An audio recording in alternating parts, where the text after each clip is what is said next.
এই যে বিয়ে, জি জি এটি ফরজ না সুন্নত? জি, ধন্যবাদ আপনাকে। বিয়েটা কি ফরজ না সুন্নত? বিয়ে করাটা ফরজ না সুন্নত, মানে একদিক থেকে সুন্নাত, যেহেতু রাসূলুল্লাহ সাল্লাল্লাহু আলাইহি ওয়াসাল্লাম বিয়ে করেছেন, যদি এই দিক থেকে কেউ বিবেচনা করে তাহলে এটা সুন্নাত। মানে সুন্নাত বলতে আসলে সুন্নতের একটা পরিভাষা আছে।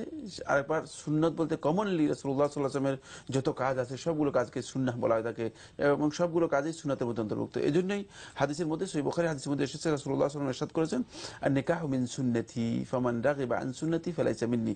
বিয়ে আমার সুন্নাতের অন্তর্ভুক্ত।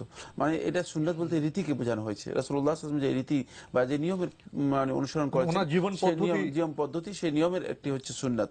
এই অর্থে সুন্নাত ঠিক আছে, কিন্তু বিয়ের ইসলামী শরীয়তের মধ্যে এর আহকাম রয়েছে, এর বিধান রয়েছে, এর রুলসগুলো হচ্ছে মানে কারোর জন্য ফরজ, আবার কারোর জন্য সেটা মুস্তাহাব, আবার কারোর জন্য সেটা মাকরুহ নিষিদ্ধ অপছন্দনীয়, আবার কারোর জন্য হারাম।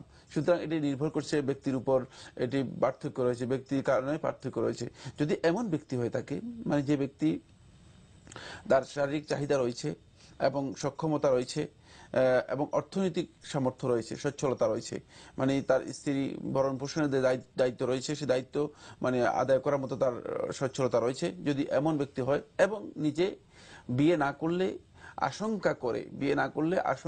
আশঙ্কা করে যে কোনো ধরনের অপকর্মে বা খারাপ কাজে নিজেকে লিপ্ত হওয়ার, সেই ব্যক্তির উপর বিয়ে করা ফরজ, বাধ্যতামূলক, যেহেতু অন্যথায় সে খারাপ কাজে লিপ্ত হবে।